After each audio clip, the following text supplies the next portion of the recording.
I never imagined my life could collapse in a single evening. For 3 years, I worked myself to the bone double shifts at the hospital, sleepless nights, weekends sacrificed.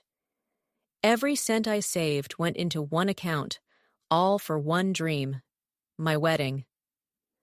The dress was hanging in the closet, waiting for me. The reception hall was booked, the catering paid, the invitations sent. 150 guests had confirmed their attendance. Just 5 more days, and everything would change. Or so I thought.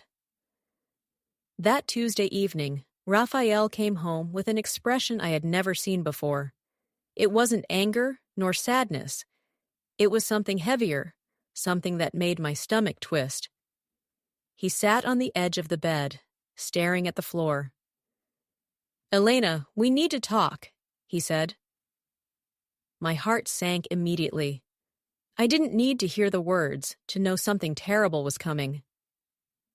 "I can't marry you," he finally whispered. "I've fallen in love with someone else." The silence that followed was unbearable. I couldn't cry. I couldn't scream. I couldn't move. My mind froze, my body detached itself from me, and all I could think about was the guests, the money, the years I invested. 5 days before the wedding. 5. The next 48 hours were hell. Calling vendors, canceling what I could, explaining over and over again to family and friends. Some were kind, some couldn't hide the pity in their voices, which hurt even more. Every time I had to say, "The wedding is off," it felt like another knife in my chest. Then came the financial disaster. When I checked my bank account, I nearly fainted. Of the 50,000 reais I had saved over the last 3 years, only 120 remained. Everything else had vanished into deposits, non-refundable payments, flowers, the venue, the dress. 3 years of sacrifice reduced to nothing. I couldn't stay in that apartment. It smelled of him, of us, of a life that no longer existed. With trembling hands, I called the only person I knew would never abandon me, Dona Conceição, the woman who had raised me after my parents died when I was 12. "Come home, my child," she said softly but firmly. "You will always have a place here. No questions, no judgment." So I packed my things and returned to the small room where I had grown up. I spent days in bed, staring at the ceiling, ignoring the world. Conceição would leave meals on the table without pressing me to eat, respecting my silence. But on the 8th day, she walked into my room, sat beside me, and looked me straight in the eye. "Elena, life does not stop. You are stronger than you think." At that moment, I didn't believe her, but her words would become the spark that pulled me out of the darkness, because soon after, an unexpected job offer would arrive, one that would lead me straight into a mansion, into the life of a man who would turn my world upside down. A week after my breakdown, I was still trying to figure out how to start over when a friend from the hospital called me. "Elena, there's a position you should consider. It's not at the hospital, but it pays 3 times more than your old salary." I almost laughed. Too good to be true. She explained that it was for a private nurse, a full-time caregiver, for a man in his 30s who had been paralyzed from the waist down after an accident. He lived in one of the wealthiest neighborhoods in the city, in a mansion that sounded more like something from a magazine than real life. My first instinct was to say no. I didn't feel ready. My life was in ruins, and I doubted I could handle anyone else's pain when I was drowning in my own. But the numbers my friend mentioned, triple my old pay, were impossible to ignore. I needed stability. I needed a future. 2 days later, I found myself standing at the massive iron gates of the mansion. The sheer size of it intimidated me. Marble steps, tall windows reflecting the afternoon sun, perfectly trimmed hedges. It felt like another world, one I didn't belong to. I was greeted by his sister, Isabel, a well-dressed woman in her 40s. Her tone was polite, but her eyes carried exhaustion, like someone who had been carrying a heavy burden for far too long. "Eduardo has already dismissed 4 nurses," she told me as we walked through the echoing halls. "He doesn't want help. He doesn't want anyone here. But he needs it. He won't admit it, but he's broken. You'll need patience. A lot of it." Her words made my stomach tighten. 4 nurses already? What chance did I have? She stopped at a heavy oak door and lowered her voice. "He may ignore you.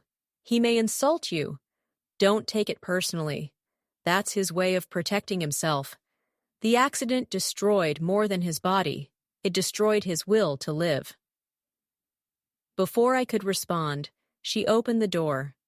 The room was dim, curtains half drawn. I saw him by the window, his wheelchair turned slightly toward the garden outside.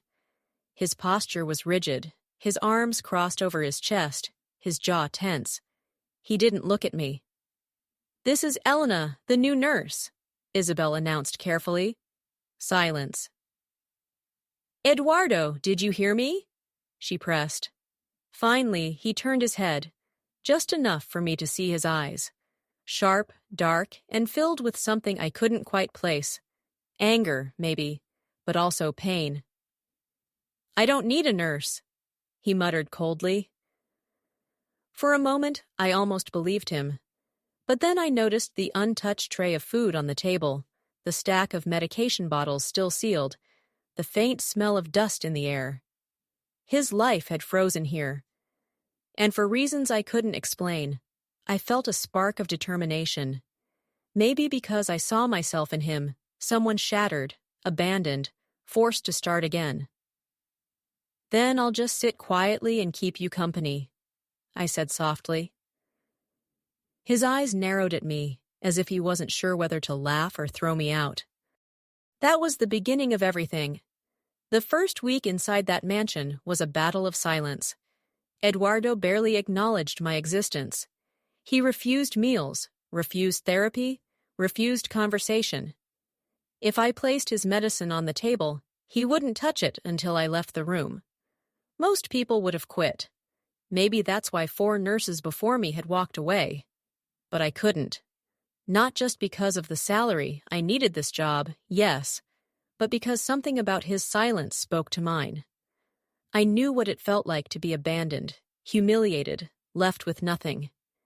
And when I looked at him, I saw the same emptiness staring back at me.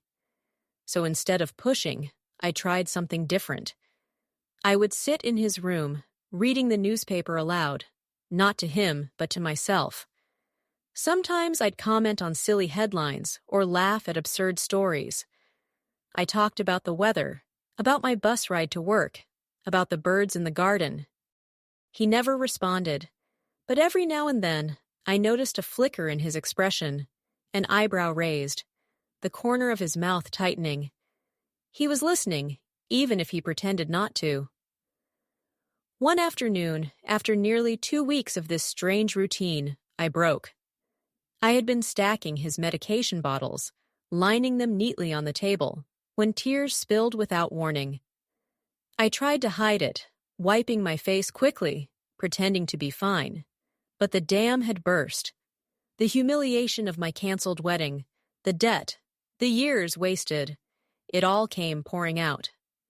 My chest tightened, my throat burned, and before I knew it, I was sobbing silently in the corner of his room. For the first time since I met him, Eduardo actually spoke to me directly. "What's wrong with you?" His voice was sharp, but not cruel. More, startled. I froze. Should I tell him?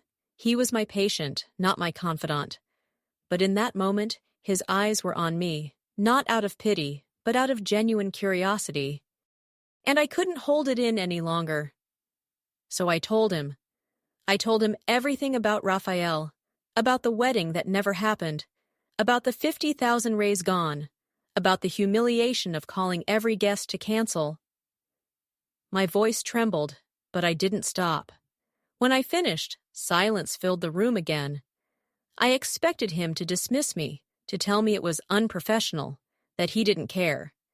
Instead, he looked away toward the window and muttered, almost to himself, "Seems like we're both broken then." Those words. They changed something between us. The next morning, when I brought his breakfast, he didn't turn away.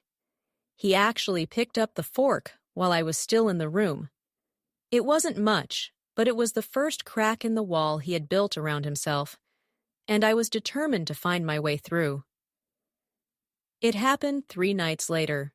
Eduardo had started tolerating my presence. He didn't speak much, but he no longer turned his wheelchair away when I entered. Sometimes he even let me adjust his pillows or hand him water without protest. It was progress, small but real. That evening, the mansion was quieter than usual.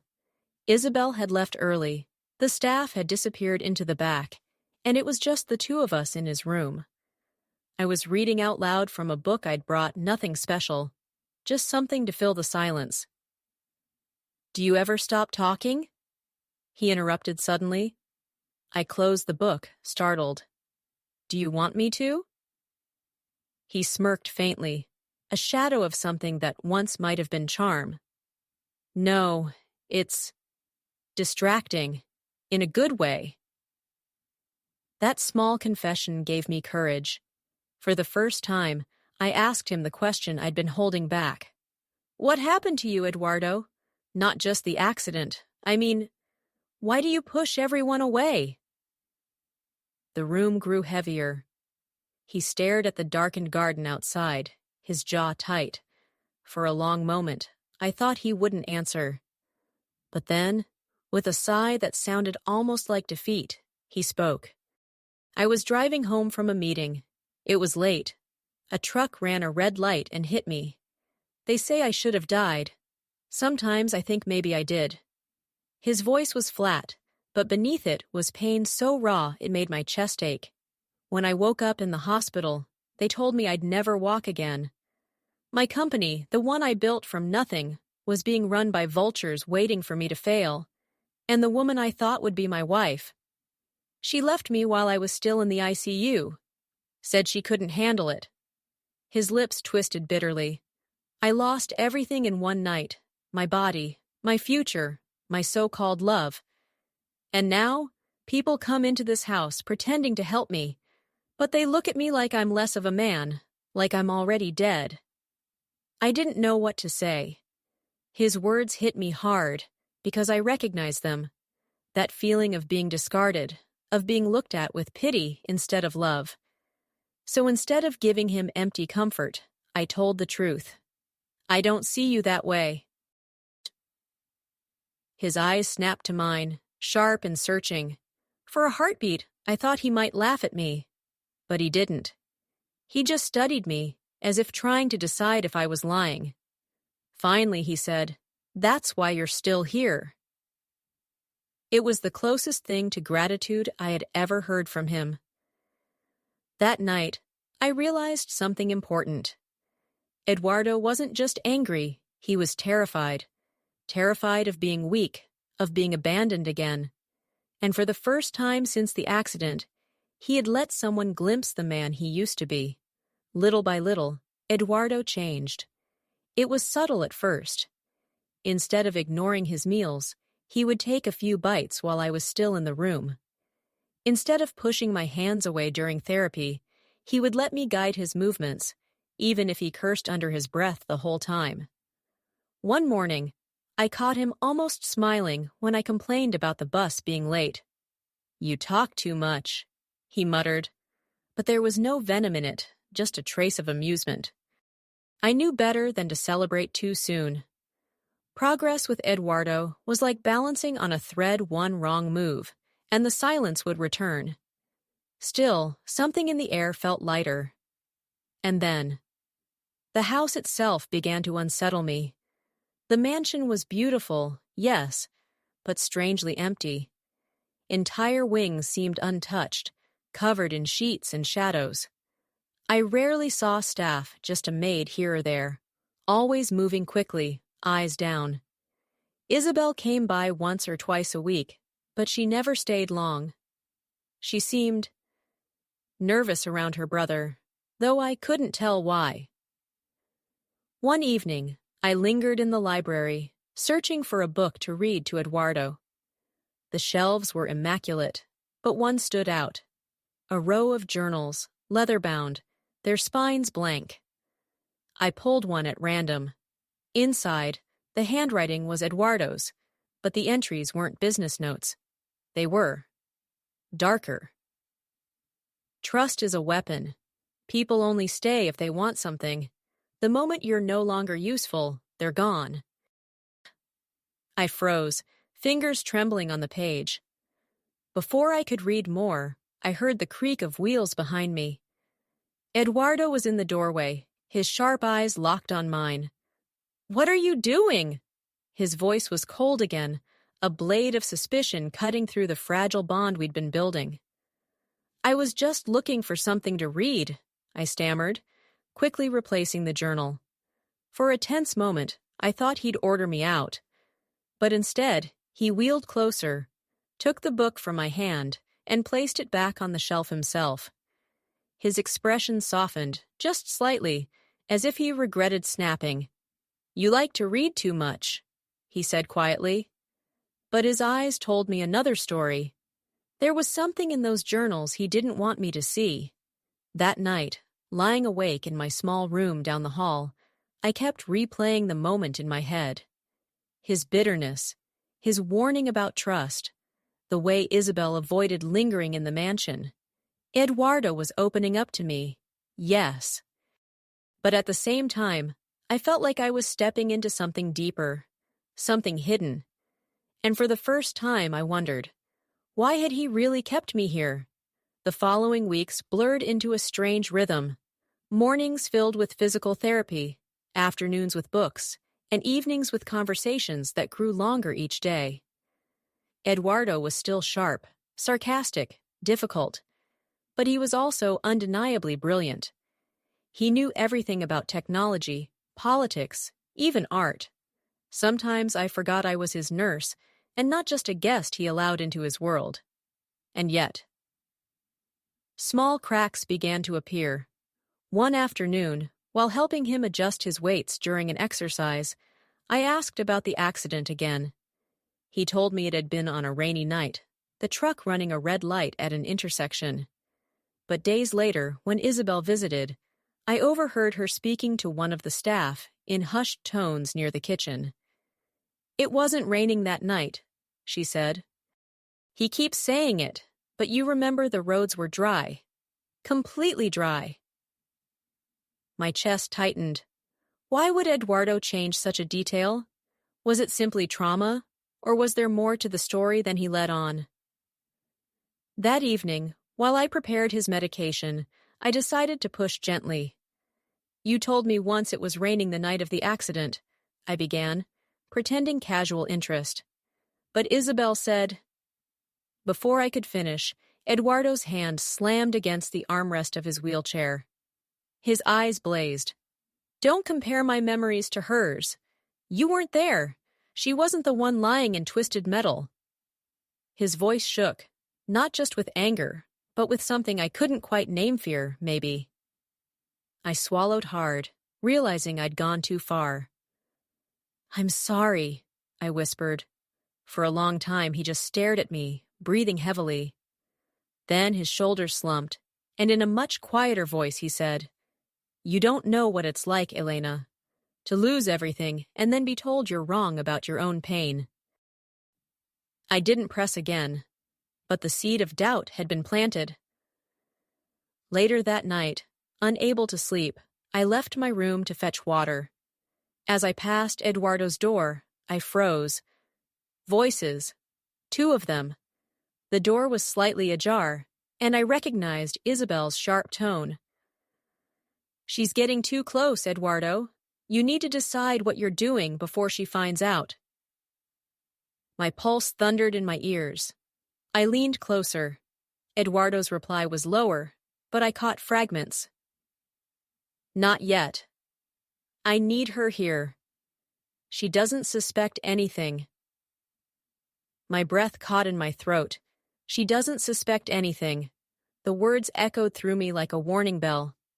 I stumbled back to my room, heart pounding so violently, I thought it might wake the whole mansion. Whatever I had walked into, it was no longer just about a man recovering from an accident. Eduardo had a secret, and somehow I was now part of it. The next morning, Eduardo was different, softer, almost apologetic. He asked about my childhood, about the town I grew up in. For the first time, he listened without his usual sharp comments.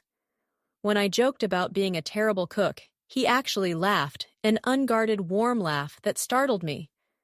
I found myself staring at him longer than I should have, noticing details I had ignored before.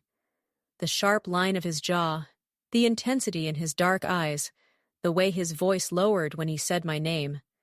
And I hated myself for it. Because at the same time, Isabel's words echoed in my memory. She's getting too close. What did she mean? Too close emotionally, or too close to the truth?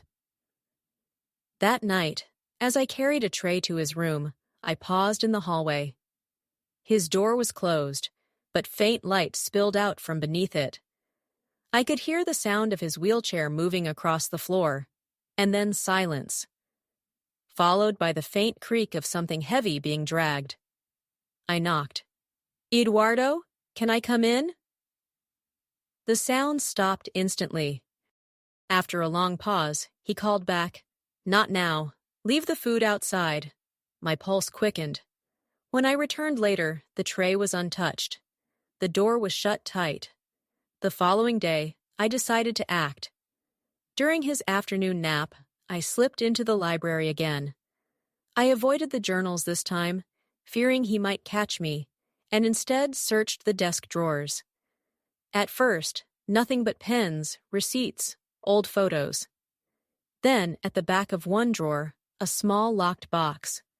I tried lifting it heavy. Whatever was inside, Eduardo clearly didn't want anyone to see. Before I could think further, a voice startled me. "Elena!" I spun around. Eduardo was in the doorway, watching me. My throat went dry. He hadn't made a sound. How had he moved so quickly? I was looking for a book to read to you, I stammered, praying he wouldn't notice the open drawer. His gaze flicked toward it anyway, sharp as a blade. For a second, I thought he would demand an explanation. But instead, he just wheeled forward, closed the drawer himself, and looked at me with an unreadable expression.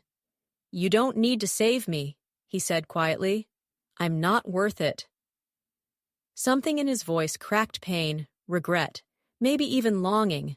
My heart twisted. And yet, I couldn't shake the image of that locked box. That night, when he finally let me read aloud, Eduardo's hand brushed mine as I turned the page. It was a fleeting touch, but it sent a shiver through me. For a moment, the mystery, the lies, the fear, all of it disappeared. There was only us, suspended in something fragile and dangerous. But as his eyes lingered on me, I knew one truth I couldn't ignore anymore. I wasn't just his nurse. I was being pulled into his world, one secret at a time. I told myself to stop digging, to just do my job, keep my head down, and ignore the whispers that haunted the mansion's walls. But curiosity is a cruel disease, and mine was already too far gone. One rainy afternoon, Eduardo dozed off in his chair after a grueling therapy session. His breathing was deep, steady. Isabel had gone out, the staff kept to the kitchen, and the house was wrapped in a strange silence. It was my chance. I tiptoed back into the library, the one room that seemed to pulse with Eduardo's secrets. My eyes immediately went to the drawer where I had found the locked box days before. Heart pounding, I reached for it again. This time, I came prepared. A thin hairpin, trembling fingers, and a silent prayer. It took longer than I expected, but finally, with a tiny metallic click, the lock gave way. Inside were stacks of papers, neatly folded. At first glance, they looked like medical reports. I lifted the top one and felt my blood run cold. MRI scans, dated 2 months after the supposed accident. Confused, I scanned the notes scribbled in the margins. Words leapt out at me. Full motor function, no permanent damage, observation only. My heart slammed against my ribs. No permanent damage? But Eduardo was paralyzed. I had seen him, cared for him, watched him struggle every single day. I shuffled deeper into the pile. More reports, more contradictions. None of them matched the story he had told me. And then photographs. One showed Eduardo standing, not in a wheelchair, not being supported standing. He looked thinner, haunted, but very much on his feet. The photo was dated just weeks before I arrived. I nearly dropped it. My head spun. Suddenly, the sound of wheels creaking echoed behind me. I froze. "Elena!" His voice, low, sharp. I turned slowly. Eduardo was in the doorway, his eyes locked on the open box in my hands. His expression wasn't anger, not exactly. It was something colder, something dangerous. "You shouldn't have touched that," he said. For a moment, the room seemed to shrink, the air thick enough to choke me. I wanted to explain, to apologize, but the words died on my lips. He wheeled forward slowly, never breaking eye contact. "Now you know," he whispered. "But do you understand?" My pulse roared in my ears. I shoved the papers back into the box, but the image of him standing burned into my mind.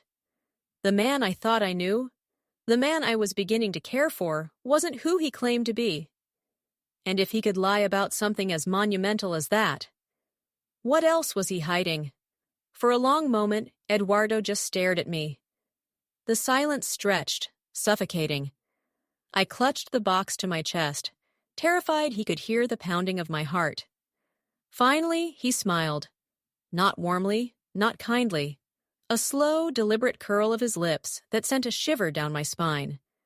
"You're braver than the others," he said. The others. My stomach dropped. "What? Others?" I asked, my voice barely above a whisper. He ignored the question, wheeling closer. His eyes glinted, sharp and unreadable. Most of them didn't even dare to open that drawer. They tiptoed around me, fed me my medicine, and looked at me with pity. But you...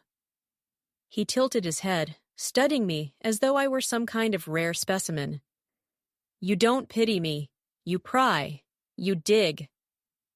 I swallowed hard, heat crawling up my neck. "Why lie, Eduardo? Why pretend you can't—" "Shh." His voice cut through mine like a blade. "Do you have any idea what would happen if the truth came out? To me? To you?" I wanted to demand answers, but his intensity pinned me in place.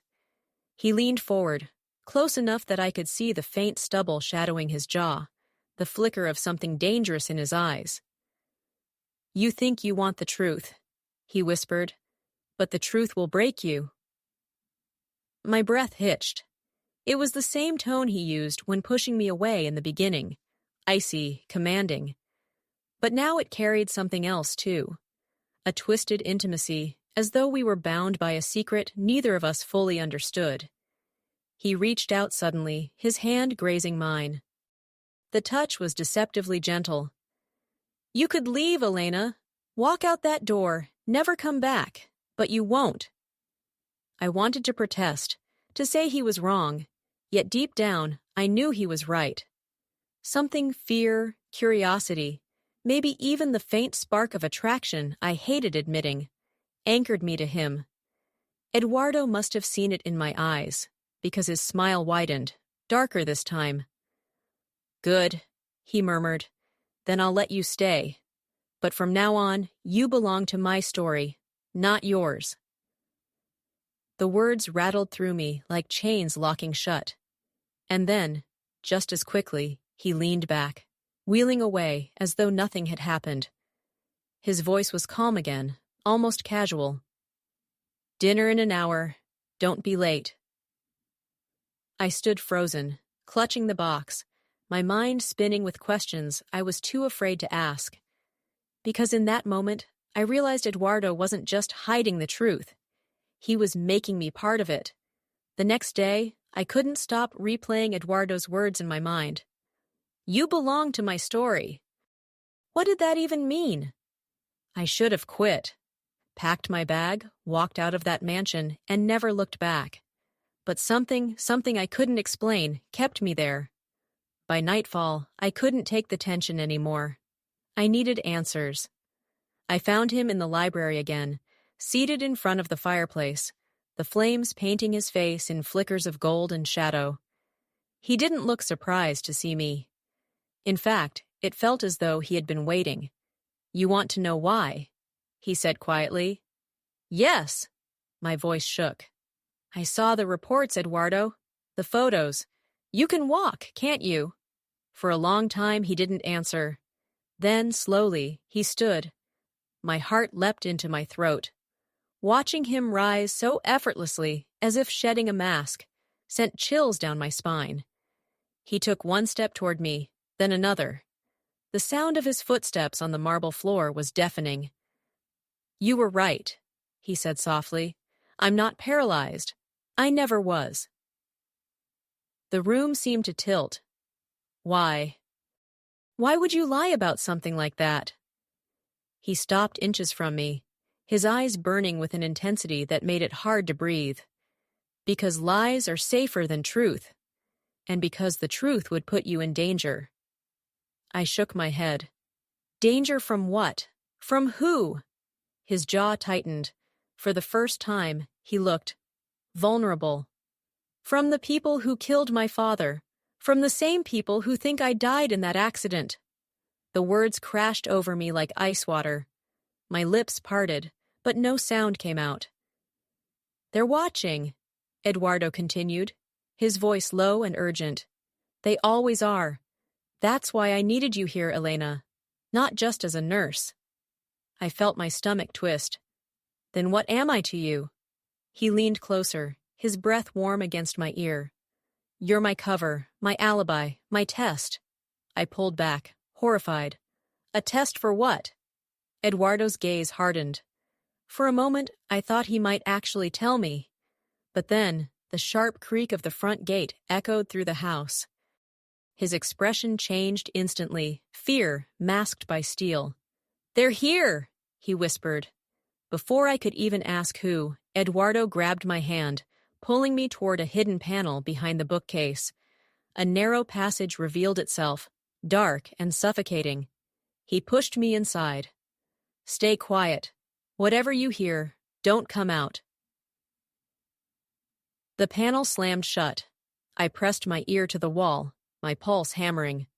Footsteps echoed through the hall. Voices low, threatening filled the library. And then Eduardo's voice, cold and sharp. You weren't supposed to find me alive. My blood froze.